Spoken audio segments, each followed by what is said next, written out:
无边泳池见。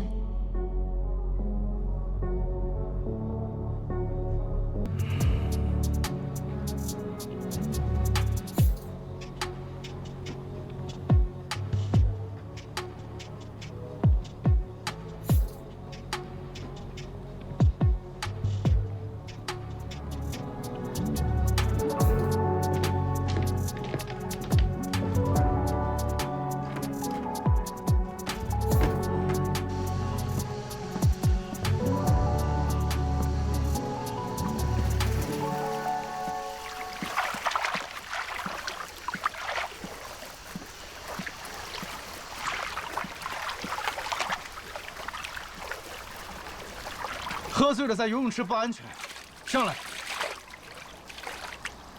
我不想回去，我就想在这儿醒醒酒。随便你。你真的不怕我像我姐那样淹死吗？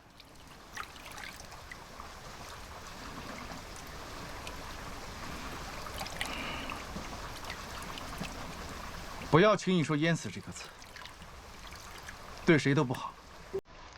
今天是我的婚礼，你这样闹有意思吗？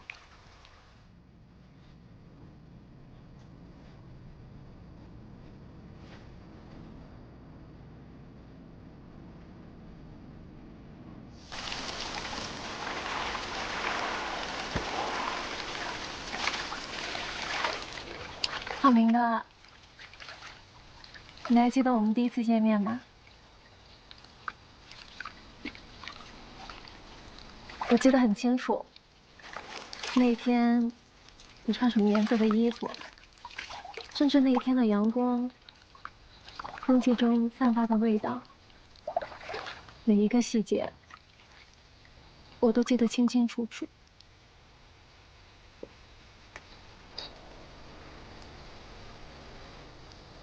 我原本以为我可以潇洒的放手，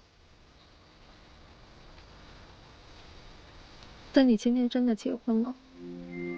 当我看到你步入礼堂，我才知道，原来我根本不可能接受。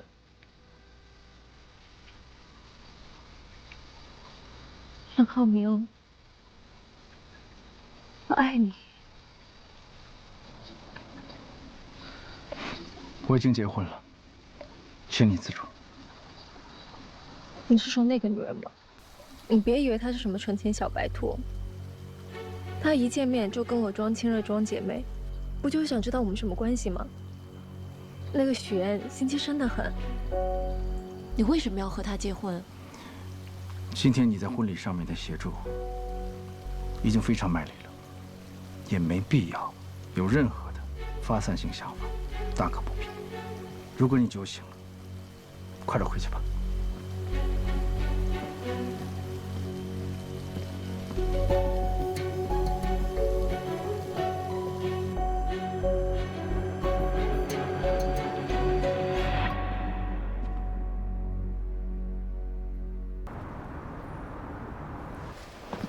不会赶不上飞机吧？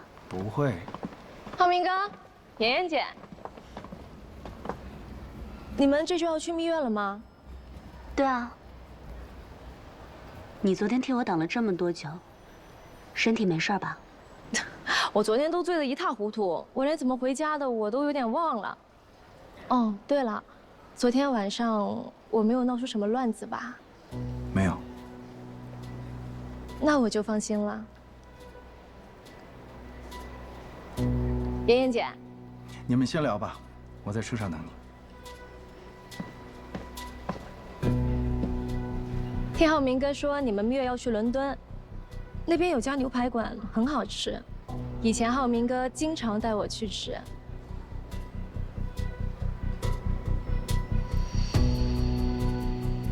你浩明哥还带你去过哪些地方？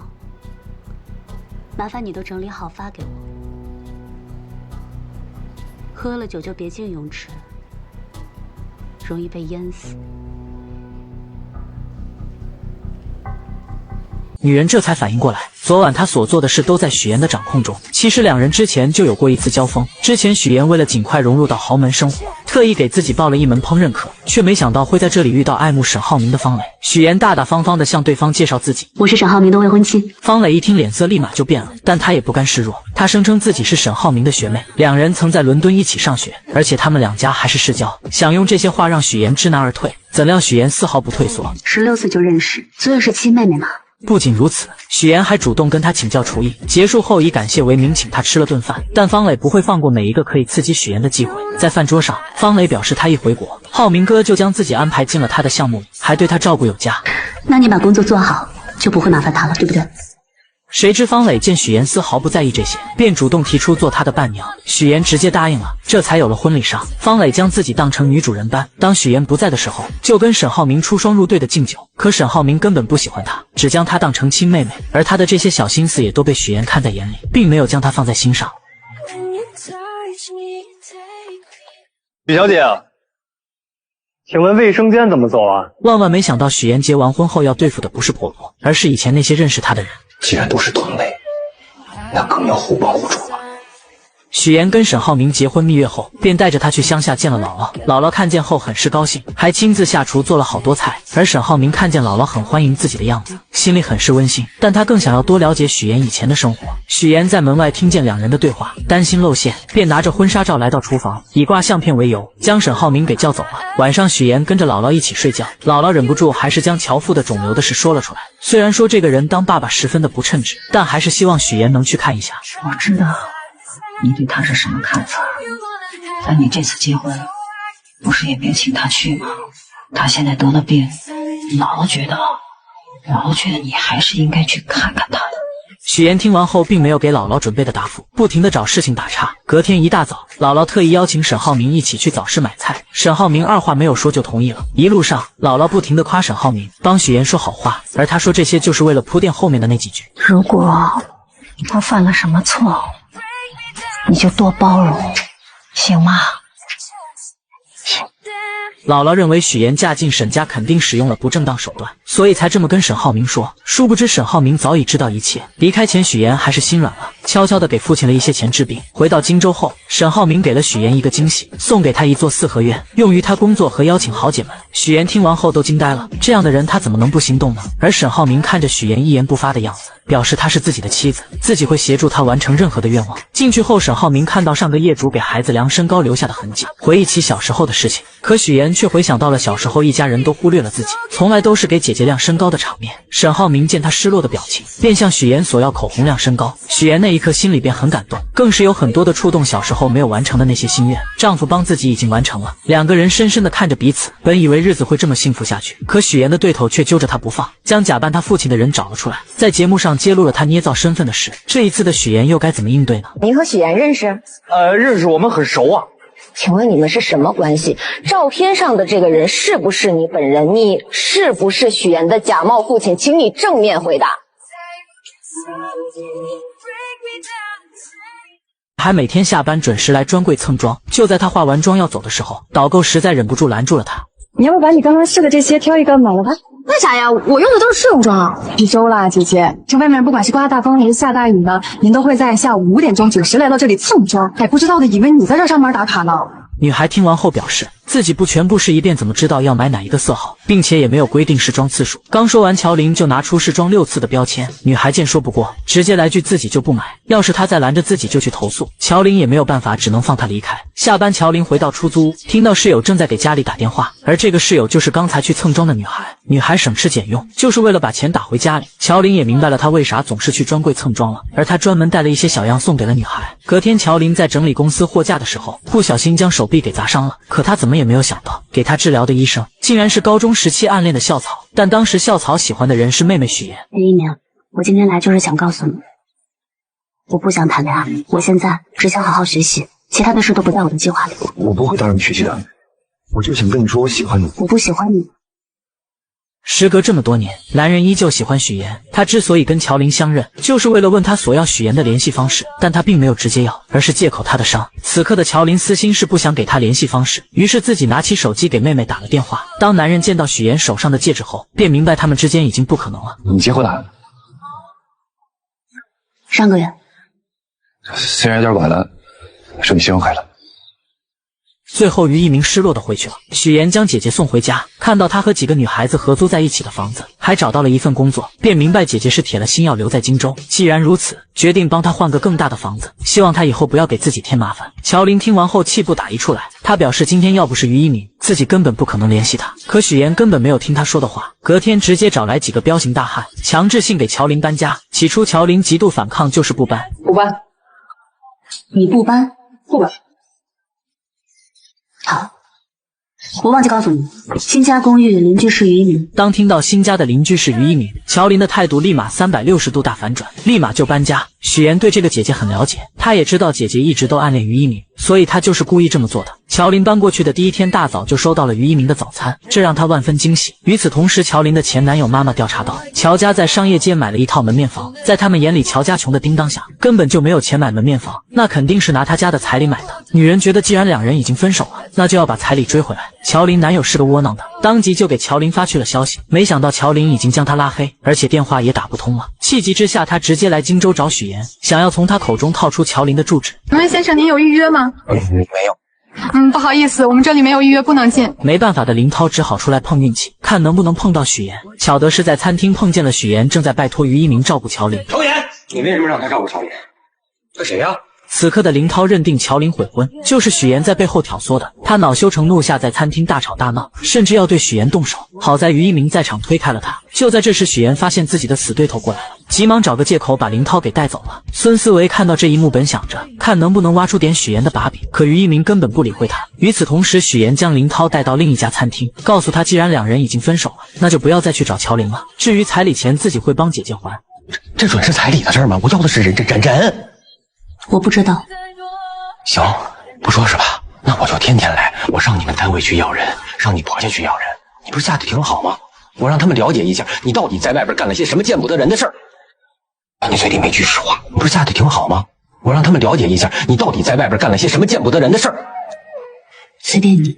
面对林涛的威胁，许岩丝毫没有放在心上，直接离开去找姐姐乔林，将这件事告诉了她。乔林觉得这家人是真的很奇葩，既然他想见自己说清楚，那就见面打死他。许岩见姐姐只知道使用武力，劝说她不要这样做，既然跟林涛分手了，那就跟过去一刀两断。昨晚他跟林涛聊过了，他在乎的是乔林对自己的感情是否忠诚，但他的父母在乎的无非就是钱，只要把钱给出去了，就算林涛想来荆州闹，他父母也不会同意的。谁知乔林听完这些后依旧要自己解决，可许岩等不了，等到你筹好钱的时候，他就会把这件事情闹得人尽皆知了。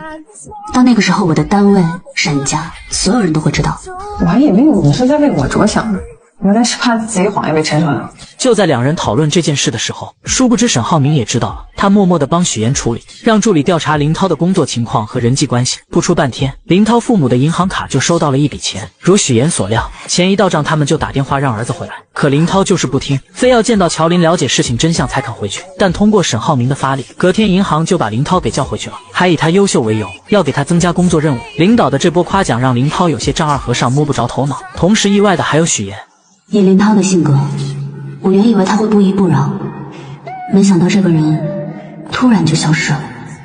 不久后，许岩无意间发现沈浩明为了向父亲证明自己的实力，正在急于促成一项合作，可合作方十分瞧不起他这个太子爷，迟迟不肯跟他合作。许岩看到沈浩明闷闷不乐的样子，心里很不是滋味。晚上他就把沈浩明带到泳池边，给他的秘密基地添了一盏灯，不停地开解他，希望他可以将自己的坏情绪和心烦的事情都说出来。经过许岩的开解，沈浩明这才露出了笑容。于是为了能够帮到丈夫，隔天许岩就约婆婆的闺蜜美玲姐打听合作方黄总的情况。从美玲姐口中得知，这个黄总很疼老婆，可几年前老婆得了重病离世，之后就一直都没有再娶，还将对妻子的亏欠弥补到了岳母身上。这些年一直都尽心尽力地照顾着岳母，可岳母的性子很倔，非要住到养老院。听完这些讯息后，许岩决定先从黄总的岳母这里下手。隔天他来到养老院，捐助了好多东西，在院中的引荐下见到了黄总岳母，这才发现老太太已经患上了老年痴呆，整个人都神志不清。但许岩并没有放弃，他看到老太太搓了不少泥鳅，嘴里不停地说要留给女儿吃，这不禁让他想起小时候姥姥炸了很多素丸子让自己带去学校吃。许岩瞬间明白，他是用这种方式怀念女儿。回去后，许岩便给姥姥打视频学做素丸子，隔天带着丸子来到养老院，还给老太太讲了姥姥的故事。在许岩的陪伴下，老太太一天比一天开心，最后还将许岩当成了自己的女儿。两人在一起玩的不亦不亦乐乎。许岩也将老太太当成了姥姥，觉得对姥姥很是亏欠，而这一切都被黄总看在眼里。没过多久，他就约见了沈浩明，夸奖他真是娶了一个贤内助。黄总，这是什么意思啊？不太明白。不是你让你爱人去照顾我岳母的吗？这段时间，你爱人许岩经常去照顾我岳母，我岳母的病情也得到了缓解，状态也比之前好了许多。难道你不知道？他没有跟我说过。那也许是巧合吧。最终在许岩的帮助下促成了这单合作，可许岩的死对头又开始搞事情了。哎，等会儿，怎么了，姐？没事，这人怎么这么眼熟呢？就是个骗子，连给我提鞋都不配。就算我是骗子，我也努力让你变成像我讨饭吃的狗。爷爷，没事吧？你演什么呢？原来许岩的死对头孙思维无意间在听到最近有一篇报道，一个女子接连骗了3个男人结婚，以这种方式骗取天价彩礼，被警方抓获后，新闻还特地报道了一下。孙思维看了看报道，突然觉得照片里有一个男的很是眼熟，仔细一想，觉得跟许岩的爸妈很像。于是他觉得许岩刚开始来的时候，只是说家里边只有一个姥姥，什么时候又有了个在国外的父亲，肯定是在说谎，说不定他的背景身份都是假的，也是像报道中的女人一样捏造身份嫁入豪门，也觉得这是扳倒许岩的一个绝佳的好办法。而为了验证自己的想法，他找到领导，以参考婚礼为由，从他手里骗到了婚礼照片，随后回到工位上，再三比对了照片，确定2人就是同一个人，心中窃喜不已。为保证万无一失，他带着小助理找到假扮许岩父亲的高亮杰，威胁他配合自己，想着在台里推举财经主播的时候给许岩致命一击。一切准备就绪后，他来到许岩面前，说了许多奇奇怪怪的话。你放心，我的这个样片绝对真实，而且足够震撼。他的话许岩并没有在意，而是时刻准备自己竞争财经主持人。他的表现极为出色，评委们很是满意。隔天，孙思维特意邀请许岩做自己节目的嘉宾。许岩不知道他的葫芦里到底卖的什么药，并没有答应。可就在这时，主任出来助攻孙思维，无奈之下，许岩只好答应。节目开始后，孙思维先是向大家讲述了最近骗取高价彩礼的那个新闻，接着又请来了高亮杰。许岩看见他的那一刻很是惊讶，孙思维看见后觉得自己稳赢。他打开许岩婚礼的照片做对比，还不停地质问2人之间的关系。请问你们是什么关系？照片上的这个人是不是你本人？你是不是许岩的假冒父亲？请你正面回答。许岩见状站起来，把事情的焦点转移到2人的竞争之上。所有人都明白孙思维的能力不行，是他羡慕嫉妒自己，所以才请人来陷害他。可孙思维看着许岩慌张表情，料定自己挖到的就是王牌。照片上的这个人是不是你？你到底有没有假扮许岩的父亲？看着孙思维在那里犀利的说话，在座的同事们也有一点震惊，此刻都在下面小声的议论。一时之间，许岩的身份就这样被大家怀疑，他也顿时被推到了风口浪尖上。而孙思维看到许岩有点慌张的样子，觉得自己这个王牌简直是太炸裂了。看到对方反应不过来的那种表情，更是到达了制高点的高兴。可他万万没想到事情会迎来反转。高亮杰临时变卦，不是，那人不是我。高先生，您这儿有块胎记对吧？啊，对，我这儿有胎记，你看这儿。大家拿出照片仔细对比，发现婚礼上的男人脖子上根本没有胎记。原来许岩在孙思维威胁自己后，便猜到他可能查到了一些东西，于是他约见了高亮杰，商量做了这场局。而且早在之前，许岩就让男人遮盖胎记，也算是他的一张保命符。此刻的孙思维彻底懵了，他认定2人就是串通好了。串通好了是吧？在这给我做局呢！我劝你冷静一点。这场闹剧就这样结束了。因为节目失误，孙思维就这样被主任停止，还失去了竞选财经主持人的机会。事后许岩找到孙思维，让他不要再想着对付自己。孙思维很是气愤，责骂许岩就是个无所不用其极的骗子，连给自己提鞋都不配。而许岩并没有反驳回去，他余光中瞥见沈浩明来了，于是他故意靠近孙思维，激怒了这个蠢货。如许岩所料，女人被激怒后狠狠扇了他一巴掌。沈浩明看见后，立马冲过来关心许岩，而许岩则换上一副被欺负楚楚可怜的模样。你演什么呢？你是孙思维？我是。通知法务部，放下所有手头工作。我爱人遭遇职场霸凌，让他们马上出方案，追究他的责任。他叫孙思维。孙思维终究为自己的蠢付出了代价，而许岩则顺利成为了财经新闻的主持人。欢迎收看财经新闻，我是主持人许岩。有女孩捏造千金身份嫁入豪门后，用自己的实力不仅帮丈夫拉到了合作，还让婆婆对她百依百顺，甚至家里的保姆都对她的印象改变。我觉得你现在跟以前不太一样了。哪里不一样？你现在啊，更像这个家的女主人。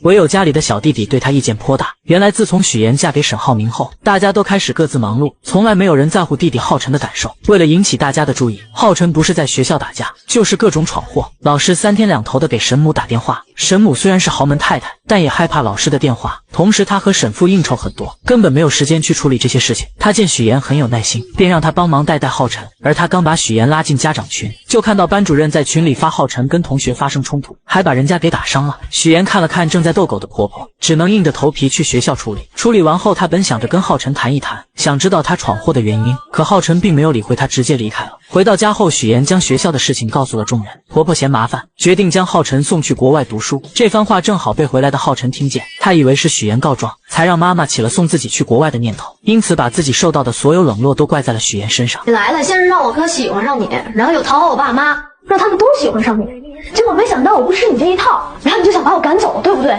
对。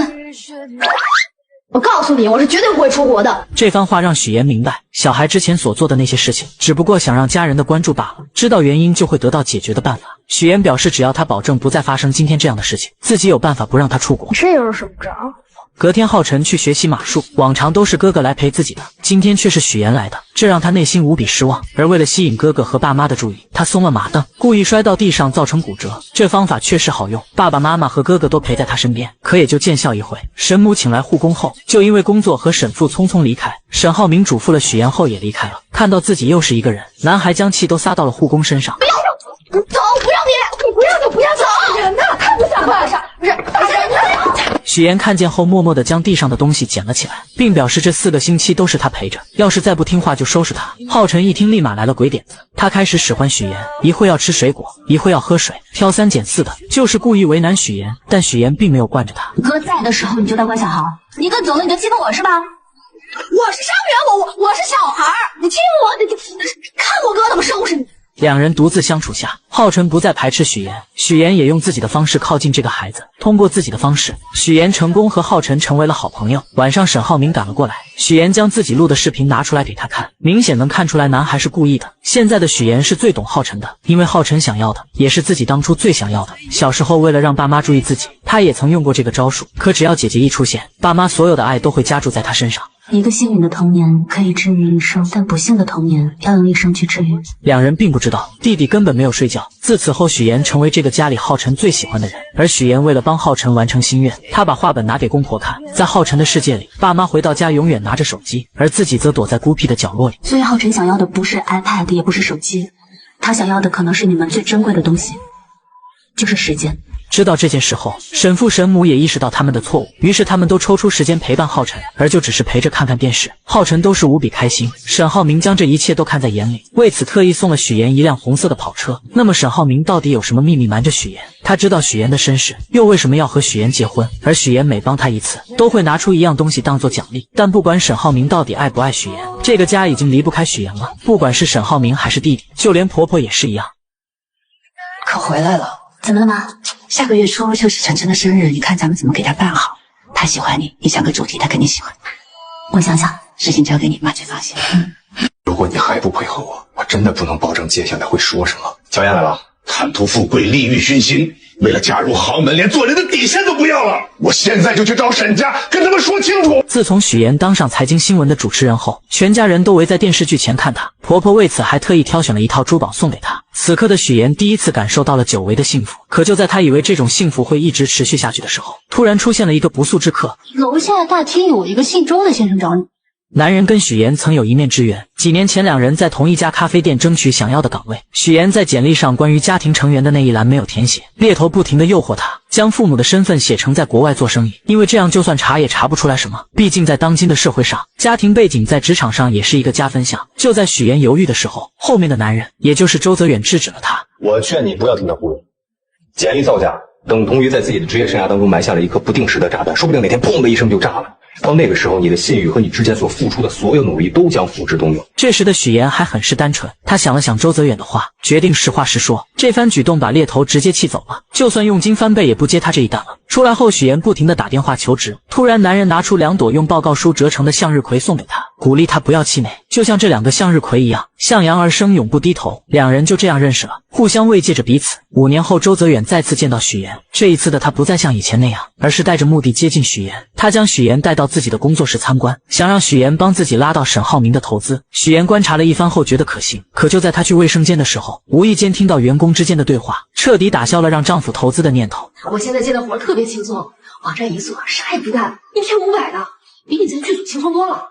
哎，要不你也过来吧？这不点人就是一家皮包公司。为了验证这番说法，许岩来到大厅试探，让员工展示一下公司的项目。怎料男人听完后脸色大变，慌乱地找着各种理由不打开电脑。身后的客户也装模作样，实际上电话线根本没有接通。再翻了翻桌子上的文件，全部都是空白的。许岩瞬间明白周泽远搞皮包公司骗钱，于是再次见到他，果断拒绝了他的要求。怎料周泽远早已做好了万全的准备，他以许岩的真实身份作为要挟。有一个道理你一定明白，那就是有些事情无论你再怎么努力，它都改变不了。就像我们这种赤身裸体的人，必须要给自己加上一件高贵的衣服。既然都是同类，那更要互帮互助了。面对周泽远的要挟，许岩真是累极了。回到家后，听见婆婆叫她，只能强颜欢笑的应对。明天婆婆的闺蜜马阿姨要带一个人来家里做客，不知道该做什么。许岩立马给出了意见，可她怎么也没有想到马阿姨带的人竟是周泽远。在喝茶的时候，周泽远不停忽悠2人，许岩只能眼睁睁看着他胡说八道。他不敢帮周泽远，更不敢揭穿他的真面目。实在听不下去的他借口接水离开了。可没想到周泽远竟追了过来，他彻底撕破脸皮，逼迫许岩让沈浩明投资。让你老公投资的事儿，我是跟你聊呢，还是跟你婆婆聊？你的商业计划书和你的财务报表，无论是我婆婆还是我先生看，都会发现漏洞。不要再想注资的事情了。周泽远见许岩不上当，继续忽悠他，表示只要沈浩明一小笔的投资就行。但聪明的许岩很快就识破了他的阴谋。周泽远要的不仅仅是钱，他最想要的是沈家的名声，借沈家的势力骗更多的钱。你现在所做的一切都是敲诈勒索，是犯罪。小妍，我突然发现你这么维护沈浩明，这么在意他，你原来是个纯爱战士啊！我今天听到的最滑稽的故事，说一个贫寒女骗子嫁入豪门，她不是为了钱，她居然玩起了纯爱。你说这是不是比天方夜谭更？许岩直接泼了他一身水。本以为周泽远会收敛，怎料他直接找到沈浩明这里，当着许岩的面在雷区不停的试探。此刻的许岩害怕他说出真相，更怕沈浩明被自己连累。许岩没跟您说吗？是他约我过来的。我事情太多了，忘记跟你说了。没事。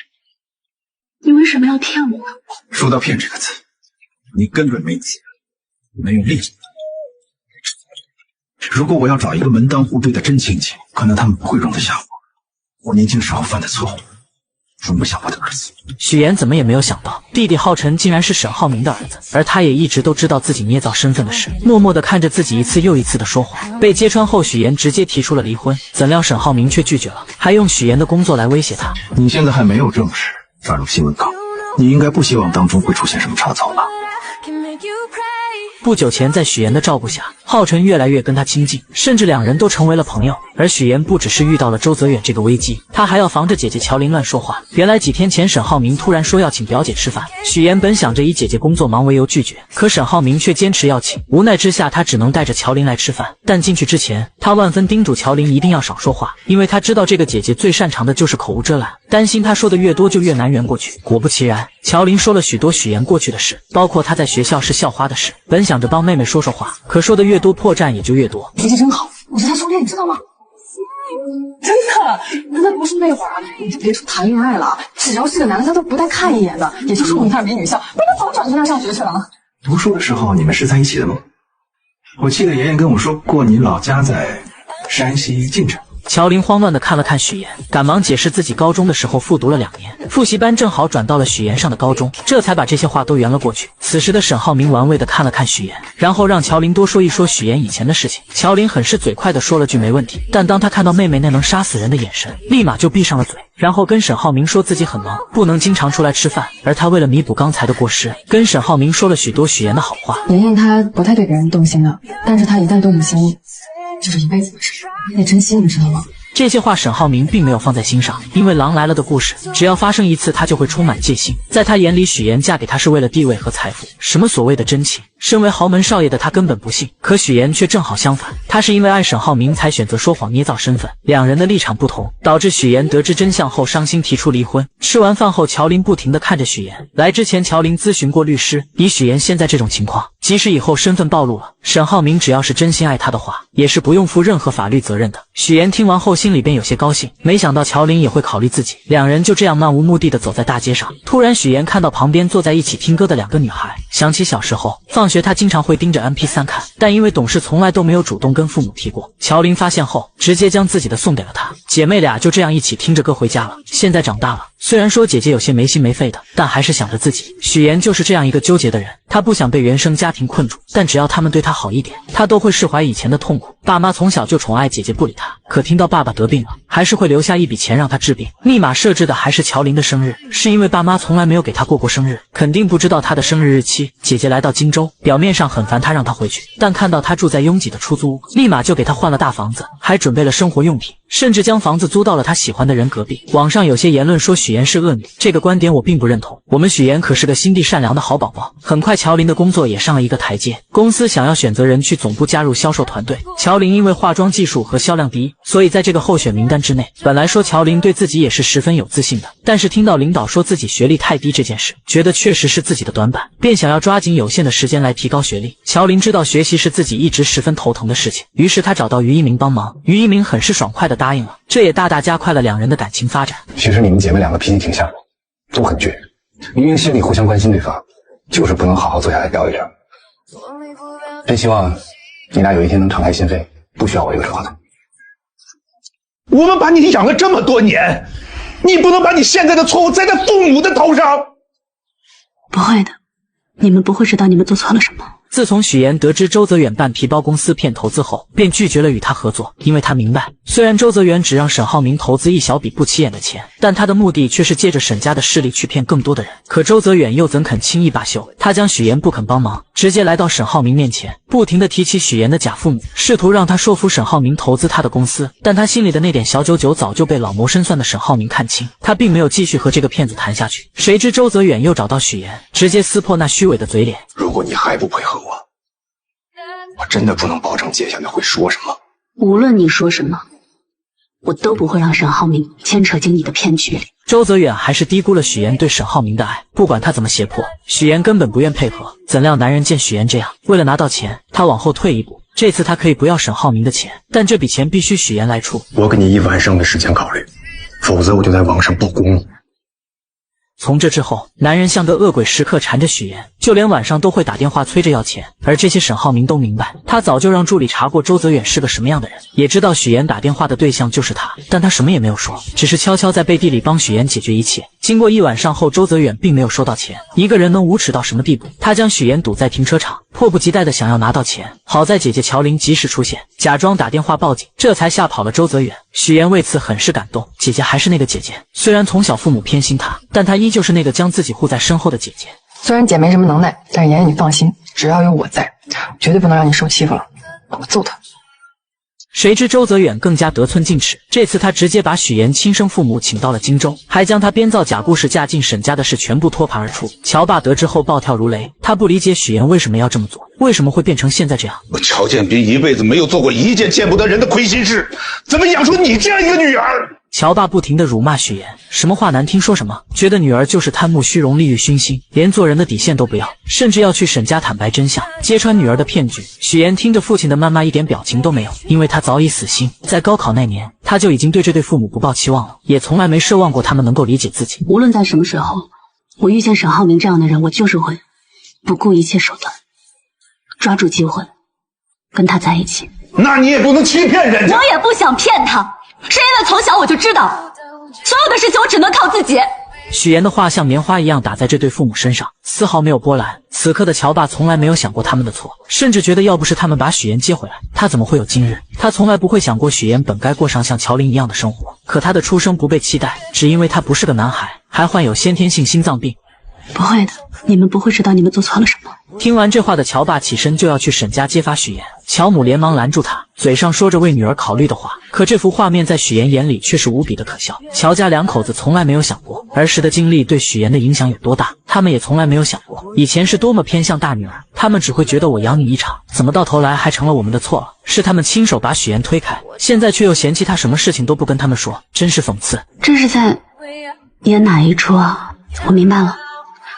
是因为你们觉得这样的生活是应该属于乔林的，而不是我。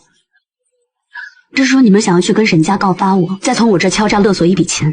你怎么能这么想？从此我们断绝父女关系，你再也不是乔家人。乔，如果真坐牢，有你陪着也挺好。面对周泽远的威胁，许妍宁愿鱼死网破，也不愿将沈浩明被他拉下水。不久前，周泽远为了让许妍劝沈浩明投资自己的公司，特意将在老家的乔家两口子请了过来。乔爸得知许妍未嫁豪门，竟然捏造身份，恼羞成怒下选择跟许妍断绝关系。而许妍听到后心里并没有任何难过，甚至觉得是一种解脱。为了封周泽远的口，他不得不把沈浩明送给他的跑车卖掉，将钱转给了他，并警告他这是最后一次，如果还会有第二次，自己一定会报警。怎料周泽远根本不满足，他想要的远远不止这一点，于是他继续用自己手中的把柄威胁许妍，而许妍丝毫不受他的威胁，眼前的男人就是个十恶不赦的诈骗犯，无论如何都不会让丈夫上当，为此她不惜和对方鱼死网破。好，那就试试，看谁豁得出去。谁知周泽远恼羞成怒下竟对许妍动手，而许妍也不惯着他，直接一个包击就打了过去。一项1000万，要不再来一下？就在两人僵持的时候，沈浩明打来了电话，他约周泽远下午2点去打高尔夫。这是他自己送上门的，与我无关。下午，沈浩明主动谈到注资，还提出追加投资款。许妍听着很是着急，她想方设法的阻拦，却根本拧不过心意已决的沈浩明。周泽远走后，许妍还是让沈浩明小心这份投资，因为不了解对方的公司背景，想让他再慎重的考虑一下。我希望你待在我身边，每一天都是开开心心、无忧无虑的，不是愁眉苦脸。这天过后，周泽远就消失得无影无踪，直到4个月后，许妍才知道周泽远被抓。他很庆幸沈浩明没有被骗，但是又觉得他好像跟自己之间有点距离，因为他说什么话都是欲言又止的样子。原来沈浩明早就知道一切，他让助理调查了周泽远，也知道许妍受威胁卖掉了自己送的车子。而为了让许妍不再发愁，沈浩明以代理人注资的名义，一边安抚周泽远，一边调查他的犯罪证据，让他再也没有机会威胁许妍。妍妍，如果你将来想投资，需要钱，可以直接问我要，没必要把车卖了。听见这话的许妍心里咯噔一下，很是担心丈夫是不是已经知道了些什么。没人倾诉的她只能找姐姐乔琳。乔琳也很是奇怪，周泽远怎么莫名其妙的被抓了。许妍虽然也不知道，但她总感觉有人在背后默默的帮她。乔琳还是觉得还是找个机会把这件事早点跟沈浩明说清楚，毕竟看着沈浩明那么爱许妍，知道后肯定会原谅的。我是想跟他说的，一直没有找到合适的机会。突然，乔琳看到了于一鸣，她跑过去将他拉了过来，跟许妍一起吃饭。于一鸣本来很犹豫，但一听到许妍也在，就跟着过来了。而乔琳也发现一件事，于一鸣跟许妍真的太不一样了，总是滔滔不绝，比跟自己在一起的时候话还多，心里无比的失落。许妍将一切都看在眼里。晚上回到家，许妍考虑再三后，决定跟沈浩明坦白。她先是试探说自己有一个朋友，在婚前隐瞒了一些事情，但现在两个人过得很好。这个朋友想要主动坦白，可他还没有说完，沈浩明就打断了他，表示只要两人的感情好，根本不需要坦白，坦白了反而会成为两人感情中的一根刺。婚姻其实不应该从原则出发的，你说呢？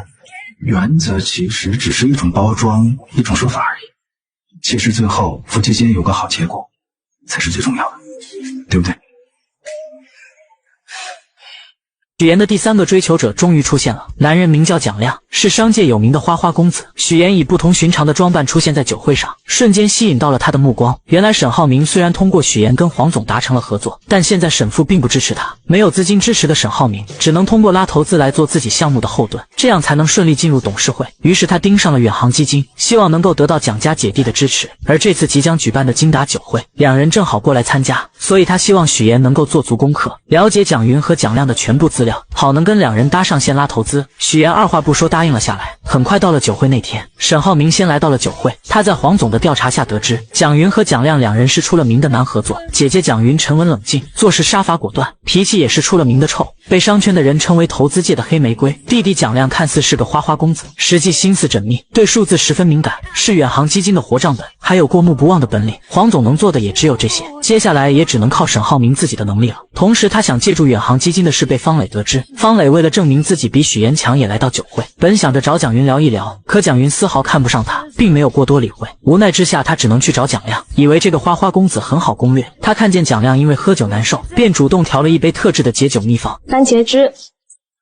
然后再加蜂蜜，这两加起来可以解酒。这一幕正巧被沈浩明看见，瞬间勾起了他的回忆。那时的他跟一个女孩也曾经喝过这样的解酒神药，而女孩正是他的初恋女友，也是方磊的姐姐。此时的方磊并没有注意到沈浩明的到来，他蹲下身细心地为蒋亮擦掉鞋子上的污渍。沈浩明明白他这么做是为了帮自己，但他很清楚蒋亮只会在吃喝玩乐的时候才会想起身边的女人，于是他直接上前劝说方磊，这么做只是多此一举。我没那么大野心，我只是想帮到我们的项目，哪怕让他多一点好感，做花瓶做陪衬我都没有关系的，你不用管我，我心甘情愿的。绿茶不愧是绿茶，他的故作柔弱也确实吸引到了沈浩明的怜爱。看他为了自己跟别人喝得酩酊大醉，还是端来了一杯热牛奶。而方磊也很是绿茶，他故意将姐姐的手链留了下来，为的就是让他想起姐姐。另一边的许岩却与他不同，他故意穿着记者专用的马甲来到酒会，不一样的装扮瞬间不仅吸引到了蒋云，还有他的弟弟蒋亮也眼前一亮。许岩表示自己是外采太晚了，没来得及换衣服。这个马甲很方便，可以装很多东西，又防风防水。户外作业嘛，最害怕天气阴晴不定，设备一旦受到影响，就会前功尽弃。许岩的这副样子让蒋云想起了他以前的样子，看到对方很随和，便主动提出让他穿自己的礼服。小沈总真的很好福气，娶到你这么漂亮的妻子，工作能力又强，晚上还能陪着丈夫应酬，真的是贤内助。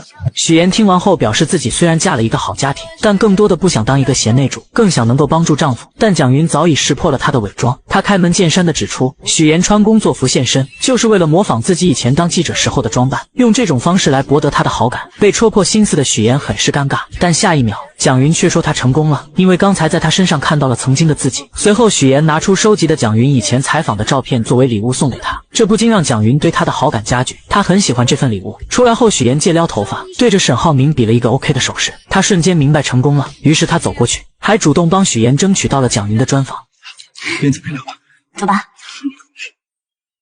不要599，不要499，不要299。许岩得知自己被沈浩明欺骗利用后，直接选择离婚，净身出户。一旦利用跟沈家所有关系的资源，跟你一点关系都没有。沈浩明本以为自己这么说就会让许岩知难而退，怎料许岩宁愿去直播卖火，做主播，每天吃东西吃到快吐，都没有向他低头。不久前，在许岩的帮助下，沈浩明成功和蒋云搭上线。看着许岩这样被蒋云众星捧月地带走了，方磊心里很不是滋味，于是他故意在沈浩明面前假装自己喝了许多酒的样子，来到卫生间吐，想要得到他的联系。而沈浩明也上当了，他来到方磊面前，表示自己和远航基金的合作已经谈妥了，让他没有必要再这么讨好蒋亮了。合作才刚开始，我的路还长着呢，只要是对你有用的关系，我都会竭尽全力去给你维护好的。方磊的这波装可怜，成功让沈浩明开始心疼他，再加上他离开的时候还特意留下了姐姐的手链，让沈浩明再一次陷入了无尽的回忆中。而另一边坐在车上的方磊并没有喝醉，他十分清醒地跟旁边的人说着，这么多年来，他的心里只有沈浩明，从前是，现在是，以后也会是。尽管以前姐姐在的时候跟他在一起，可他心里还是忍不住喜欢沈浩明。一旁的男人一直都喜欢方磊，听着他的这番话，便耐心地劝说着他。他有妻子有家庭，夫妻感情又很和睦，你和他之间是没有可能的。这就不用你操心了。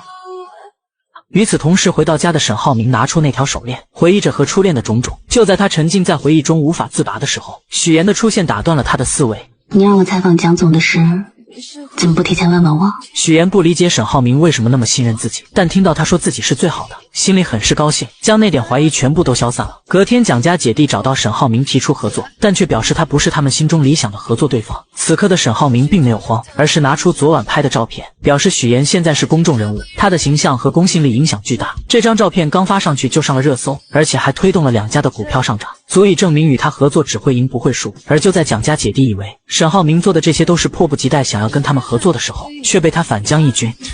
现在投资给我的刚好也是4家公司，那我为什么要选择远航？那我等你们电话。沈浩明走后，蒋云觉得这件事情变得越来越有意思了。因为这次事情的成功，沈浩明再次送给许妍一份礼物。看着手中厚重的礼物，许妍心里五味杂陈。一方面是他为沈浩明的用心而感动，另一方面则是内心的愧疚。礼物越贵重，他内心的负担就会越重。那些编织的谎言终究压得他喘不过气来。很快到了许妍的生日，沈浩明特意准备惊喜给她，可却因为方磊的一通电话给破坏掉了。原来方磊为了破坏两人，故意打电话给沈浩明说自己已经见过浩辰了。沈浩明无奈之下只能先去找他。刚进来，方磊就以此为要挟，让沈浩明跟自己在一起。可沈浩明根本不喜欢他，他让方磊看在姐姐的份上放过自己。谁知方磊竟然直接拿起药全部喝了下去，嘴里还说着要去找姐姐。沈浩明见状夺过瓶子看了看，顾不得其他，立刻抱起方磊送他去医院。而此刻在工作室等了许久的许妍还在等待着沈浩明。不久后沈浩明回来了，许妍以为他是因为工作上的事情耽搁了，并没有多说什么。而沈浩明来到衣帽间，看着镜子中的自己，想起当年初恋因为潜水逝世的事情。可他万万没想到，方磊为了跟自己在一起，竟然把沈浩辰是他儿子的事告诉了许妍。浩明跟浩辰根本不是亲兄弟，而是亲父子。浩明哥在伦敦留学的时候跟我姐谈恋爱，我姐意外怀孕，生下了浩辰，一生下来就被沈家接走了。据我耀眼中的沈浩明算是我看过的国产剧最有心计的男主了吧。为了达到自己的目的，他可以装作一副深情的模样欺骗许妍，还可以跟初恋的妹妹逢场作戏，直到将两人的价值全部利用完，然后丝毫没有留恋的直接抛弃。沈浩明，反正我爱你，你把我当疯子！我告诉许妍，我要跟着我被你都做什么？在沈浩明的眼里只有事业，从来没有感情。许妍这样的纯爱战士，在他眼里就是有利可图。不仅仅是因为许妍刚开始就欺骗了他，还有出身豪门的他根本不相信这个世界上有真爱。不久前，沈浩明为了向父亲证明自己，他背地里调查了即将合作的世丰集团。在签约的时候，警方以行贿罪的名义将世丰集团的董事长带走了，沈父也因此受到了牵连，公司的股票也断崖式下跌，这些都让公司陷入了前所未有的危机中。这时沈浩明却站了出来，他向父亲表明自己的新项目已经得到了远航基金的支持。沈父听完后很是惊讶，因为他明白这些人这些事是不可能在这么短的时间内完成的。久居商场的他立马就反应过来，儿子早就有了周密计划。沈浩明见状也不再隐瞒，他表示自己早就对世丰进行调查，公司内部出现了极大的问题，暴雷是迟早的事。而为了让公司的股价回暖，沈浩明决定对外放出与首科合作的消息。这条新闻就是许妍的节目播出。这一番操作让沈父认可了儿子，渐渐的让他开始接手处理公司的事情。而沈浩明杀伐果断的手段，第一时间就是开除在公司在其位不谋其职的人。吴叔得知自己要被开除的时候愤怒至极，可沈浩明早有准备，他将这些年老吴在公司这么多年利用职务之便在美国和澳洲购置的房产全部都罗列了出来。老吴对此无话可说。晚上许妍来到公司准备和沈浩明一起去吃宵夜，这时老吴却过来了，他声泪俱下的哭诉着自己这么多年来对公司的贡献，希望沈浩明不要开除他，甚至跪下来求他。但沈浩明丝毫没有心软，你做这些事情之前就应该想到后果，留在公司是不可能的。沈浩明的这番话看似是跟老吴说的，实际上也是有意让许妍听。而老吴见这招行不通，竟拿出了事先准备好的刀。走在后面的许妍发现后及时推开沈浩明，自己却被划伤。而沈浩明反应过来后立即将老吴给制止住。隔天沈浩明直接拿出附属卡作为奖励送给许妍。我不想要这个卡，必须带收下来，还有其他礼物呢。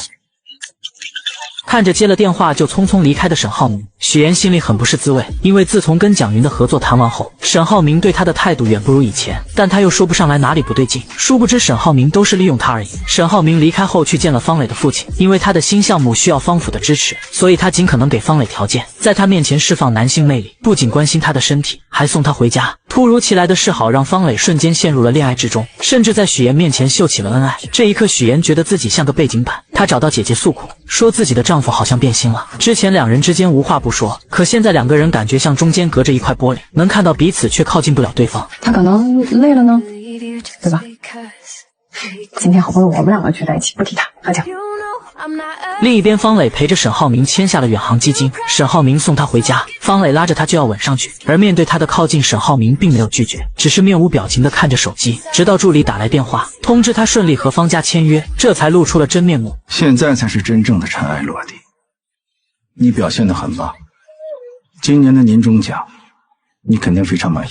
听完这些话的方磊才明白，这段日子沈浩明一直在利用自己，现在达到了他的目的，他就开始过河拆桥。可恋爱脑的方磊依旧抱着沈浩明不让他走，怎料沈浩明丝毫不留情，直接将他交给律师处理。你蓄意过河这种家庭，你做的每一件事，说的每一句话，所有的证据和录音都在这儿，所以我想奉劝你，你还年轻，需要明理的地方还有很多。其实，浩明跟浩辰根本不是亲兄弟，而是亲父子。方磊为了报复沈浩明欺骗自己的感情，将沈浩辰的真实身份说了出来。起初许岩根本不相信，认为方磊为了破坏他和沈浩明之间的感情编造出来的谎言，可方磊却能将其中的细节全部都说了出来。原来沈浩明在伦敦读书的时候认识了方磊的姐姐，两人很快就坠入了爱河。后来方磊姐姐意外怀孕生下了浩辰，但当时他们的年纪还小，所以孩子一生下来就被沈家接走。沈父担心未婚生子传出去不好，再加上知道的人不多，便对外宣称浩辰是他们的第二子。再后来方磊的姐姐因为潜水去世后，这件事就成为了永远的秘密，只有方磊、沈浩明和沈家夫妻知道。许岩听完后大脑瞬间宕机，他不知道方磊说的是真是假，而方磊接下来的话让许岩更是震惊。你生日那天，浩明在我家里，他应该没有告诉你我和他做了什么吧？听完这些的许岩强装镇定，表示他相信沈浩明，只要他没有亲口说，自己是不会相信方磊所说的一切。怎料方磊继续刺激许岩，表示浩明哥一开始就不是找老婆，而是一个能够印在结婚证上的名字。许岩更好在那个时候出现在他的视线里，既没有背景又好拿捏，还能帮助他的事业更上一层楼。虽然不是门当户对，但你也算聪明又有野心，最近当上主播，正好可以用来宣传他的事业，他的为人。回想着之前发生的一切，许岩开始慌了，一切都串联了起来。而看着许岩难以接受的表情，方磊继续刺激他，说他能考上新闻主播的位置，也是沈浩明在背后动用了很多关系。听完这些的许岩眼含热泪，整个人很是崩溃，以至于浩辰向他走来，他都不知道该怎么面对。回想起沈浩明跟他说的种种，他的内心开始动摇，但他还是想听丈夫亲口跟自己说这些。晚上回到家，许岩看着正在忙着做饭的沈浩明，直接说出了方磊告诉自己的事情。沈浩明听完后也不再装了，他坦白了沈浩辰是自己的私生子。为什么要瞒着我呢？我不是跟你说过，任何影响我们之间感情的话都没有必要说出来吗？那你打算要瞒多久？一辈子吗？你为什么要骗我呢？听着许岩说的这些话，沈浩明转身来到保险柜，拿出一叠资料，直接甩到桌子上，揭开了许岩的真实面目，并表示当初刚认识许岩的时候，他的外形和品质都是自己喜欢的，而且沈母是个极其挑剔的人，很少有女生会取得他的欢心，但许岩做到了。再加上许岩是个聪明且懂得忍耐的女人，如果她要找一个门当户对的真千金，可能他们不会容下浩辰，但有弱点的许岩可以。还有就是许岩有野心，可以助力自己的事业。我是骗了你，那难道我没有大方给过你任何的支持吗？在沈浩明心里，他们各需所需，不必抱怨，是自己帮许岩节目冠名当上新闻主播。当林涛闹事的时候，向银行领导施压，周泽远用身份要挟许岩，自己则调查罪证送他进监狱。沈浩明觉得他骗了许岩，所以愿意花钱买下他所谓的谎言，而他只希望许岩做个完美的妻子，助力他的事业，照顾他的家庭。而他作为一个丈夫，尽自己该尽的责任，祝许岩事业有成。听完这些的许岩一脸冷漠地看着沈浩明，觉得自己先前的爱恋和愧疚就像个笑话，但他还是问出了自己一直想要知道的问题：你有真的爱过我吗？从一开始知道你是骗子，我就不可能不信。此刻的许岩终于明白了一切，之前沈浩明对他的所有奖励，原本他以为那是对自己的爱，可现在看来就仅仅只是完成任务的打赏而已。你可以理解成是我对你符合我条件的一种认可。许岩，你再怎么纠结，就显得不够聪明了。直到许岩苦苦哀求沈浩明爱自己得不到回应的时候，他才开始彻底死心，不再对这个男人抱有期待。原来方磊为了报复沈浩明，将一切真相都告诉了许岩。起初许岩不敢相信，他回到家迫不及待地跟沈浩明对峙，沈浩明也不再装了，直接跟许岩摊牌，两人各需所需。他需要有人帮自己照顾家庭，助力事业，许岩想要当上主持人，他们之间本就是利益共同体。而许岩也终于明白，为什么自己每做对一件事情，沈浩明都会挑选一些昂贵的礼物送给他。他本以为那是爱，却没想到那只是两方合作之间互惠互利的报酬罢了。听着沈浩明句句不爱自己的话语，看着桌子上的那一沓资料，许岩心如死灰地离开了这个房间。他漫无目的地走在大街上，回想起两人之间的种种，终于确定了丈夫对自己没有任何爱情。就在这时，沈浩明找了过来。此时看着沈浩明，想起一句话：你在众人之中，暮色深浓，无法辨认，不会再相逢。沈浩明上来开门见山，询问许妍有没有想清楚。此刻的许妍无比的平静，他表示要是想离婚的话，自己也会同意的。可沈浩明要的并不是离婚，现在他的新项目和公司正在起步中，不希望被离婚影响到，所以他还是希望许妍能和自己继续扮演恩爱夫妻。但真正动心的许妍自然是不肯的，他不希望跟沈浩明继续这样貌似神离的做一对假夫妻。怎料沈浩明直接以许妍的工作作为要挟。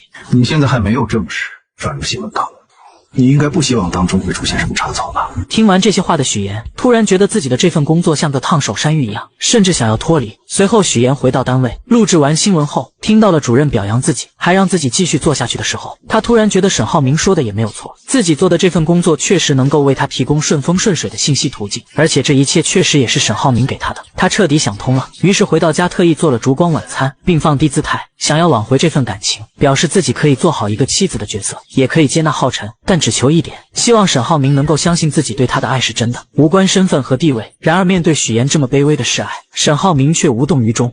你还是图名或者图利吧，这样我还会觉得你真实点。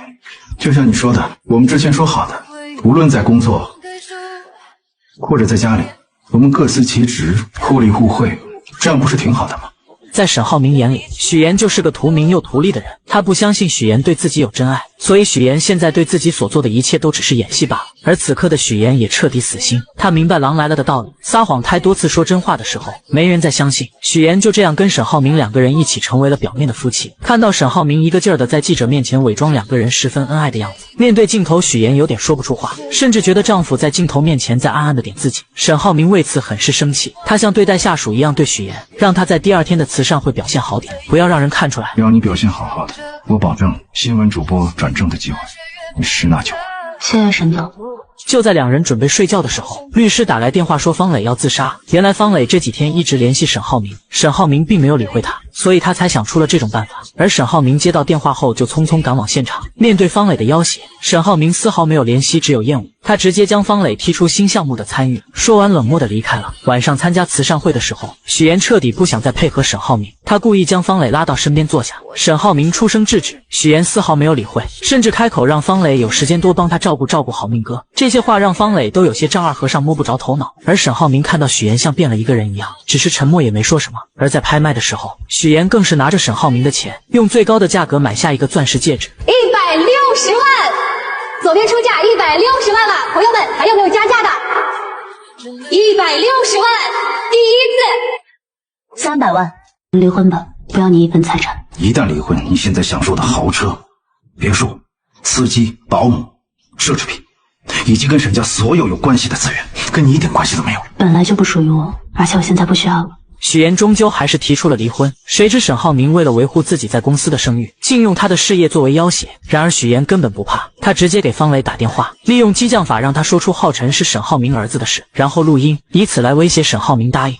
是想要和平分手，还是鱼死网破？你来决定。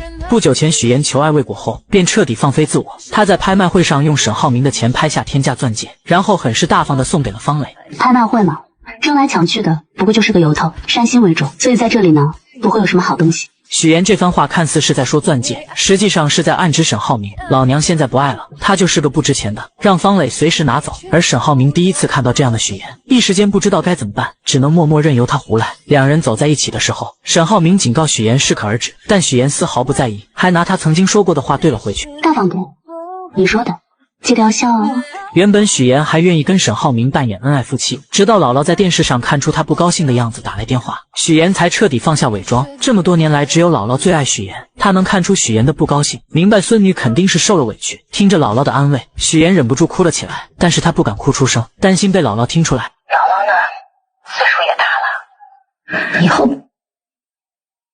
不能陪伴你很长时间了，对吧？你不要乱说这样的话。你想不想要一个孩子呀？姥姥可是想抱成外孙啦。姥姥在电话里用自己的方式安慰着许妍，想让孙女能高兴点。殊不知许妍早已泪流满面。晚上回到家，许妍打开冰箱，看到了那瓶桂花酱，她拿出来准备放到桌子上，一下没注意摔碎了。许妍看了看洒到地上的桂花酱，最终决定请假回老家看姥姥。可没想到回来被邻居告知，姥姥因为脑缺血晕倒住院了。她急匆匆赶到医院，在妈妈的告知下得知，姥姥抢救及时已经没有危险了。通过这次姥姥的生病，许妍终于下定决心跟沈浩明离婚。如果不是为了人我，姥姥就可以看到穿婚纱的我。如果不是为了圆婚，姥姥本应该在我身边，而不是孤独凄凉的冰岛。我唯一可以弥补错误的机会，就是亲手彻底终结这个谎言。姥姥醒来后，许岩想要把她接到荆州去，她不想让现在这样的情况再次发生。可姥姥不想给她添麻烦，故意说她老了就不愿意挪窝了，在乡下住挺好的。许岩没办法，只能遵从她的意愿。另一边，沈浩明的律师告诉他，许岩最近正在找离婚律师，律师建议他早做准备。但沈浩明很是自信，他认为现在是许岩转正的关键时期，为了那个岗位他努力了很久，不会轻易放弃这个机会，更不会放弃现在拥有的一切。但很快就被打脸了。晚上，许岩直接拿着离婚协议来到沈浩明面前。这一刻，许岩不再害怕沈浩明的威胁，也不怕被戳破谎言，宁愿净身出户也要离婚。沈浩明从来没有想过许岩是爱他的，在他眼里，许岩是因为名声接近自己，认定他既图名又图利。他永远都不会知道，许岩是因为那瓶桂花酱和那个卡通的创可贴而爱上了他。许岩离开沈家后，再次找到自己之前的房东，租到了自己刚来荆州时租的房子。看着眼前熟悉的一切，此刻的他心里无比的轻松。他终于不用伪装自己，不再害怕被人揭穿谎言，大大方方的活出自我。另一边的沈浩明也没想到许岩会如此决绝，他拿出一幅画挡住了和许岩的婚纱照。隔天，许岩找离婚律师商量离婚事宜，没想到却被孙思维看见。刚才那个男的，他是律师吗？丁律师啊，专打离婚官司的，他在律师圈很出名，他接手的都是顶级客户。很快这件事就在公司传开了，而方磊也得到了这个消息，他觉得自己终于有机会了，便用父亲的名义约见沈浩明。怎料沈浩明看到他转身离开，方磊见状追了出去。与此同时，来采访的许岩正巧看到了这一幕。你什么时候才能看清楚啊？我才是最爱你那个。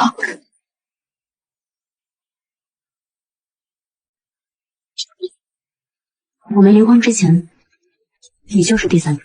许岩的这一巴掌真是打在了我的心巴上。方磊本以为许岩提出离婚自己就有机会了，可沈浩明根本不喜欢他，就算是离婚了也不会跟他在一起。另一边，许岩回到公司后，因为离婚风波传得沸沸扬扬，主任将他叫了过去，声称有人举报他在家庭背景上撒谎了，想要知道到底怎么回事。许岩没有解释，直接提出辞职。现在的他不只是不想要工作了，甚至连沈浩明也不想要了。许岩如释重负地走出公司，然后来到沈家，向公婆坦白了一切。爷爷，我这么喜欢你，这么信任你，你怎么能骗我那么久？婆婆在意的一直都是许岩这个人，对于许岩的欺骗，她内心是纠结的，而公公则在意的是他们的离婚会不会影响到公司的声誉。许岩听完后承诺，在手续办出来之前，对外他都会说去创业了。对不起。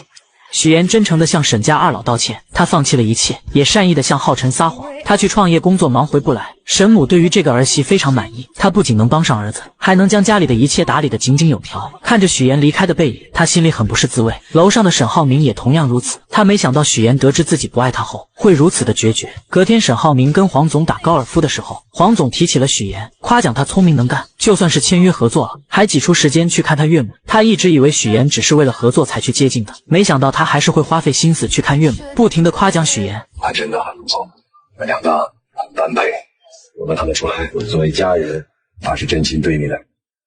此刻的沈浩明会不会后悔呢？晚上，沈浩明回忆着他和许岩之间的点点滴滴。许岩帮助他完成合作，又帮他挡了老吴那一刀，这些举动都在表达着许岩是真心爱他的。他的内心无比纠结。而自从许岩离开沈家后，沈家就乱成了一锅粥，反应最大的就是浩辰。不吃了，一点也不好吃，我想吃嫂子做的龙井虾仁儿。他要创业，每天工作很忙，不能天天给你做饭。他创业就不能回来住吗？肯定是你惹他生气了，你还不承认。浩辰离开后，婆婆也没有了胃口，因为她早已习惯了许岩做的饭菜。沈浩明将一切都看在眼里，却假装在饭桌上吃得很香，结果父亲也叹气的离开了。此刻的沈浩明这才意识到许岩在这个家里的重要性。另一边，在出租屋的许岩正在修水管，可他修理了半天也不见好，维修的人员也一直没来。正巧于一鸣过来帮他修好了。许岩一直以为于一鸣还喜欢自己，便明确说明自己不喜欢他。于一鸣明白他的意思，表示喜欢他的是18岁的自己。现在的他已经放下了，而且还喜欢上了乔林。原来两人在长久的相处下渐渐喜欢了上彼此。就在这时，沈浩明以送离婚补充协议的名义来找许岩。离婚补充协议书，给你看一下。我知道了，签完字我会闪送给你。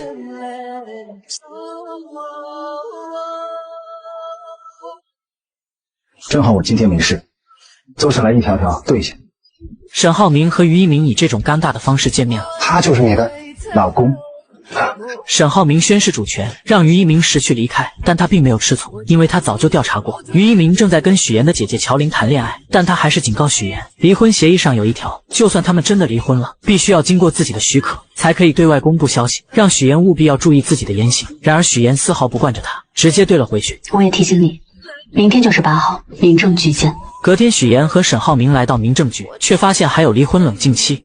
离婚冷静期？不知道政策啊，现在协议离婚都是有冷静期的。顾名思义呢，就是给你们一个冷静思考的机会，冷静到下个月8号。如果你们要是不想离了，就不用跑一趟了，这边会自动撤销申请。什么意思？想挽回？我有挽回过啊，有用吗？所以你挽。直到沈浩明得知许妍有了新的追求者后，他才开始着急了。你在外面创业，你所有钱都打水漂了，只有我能救你，知道吗？你凭什么高估你自己？你又凭什么贬低我？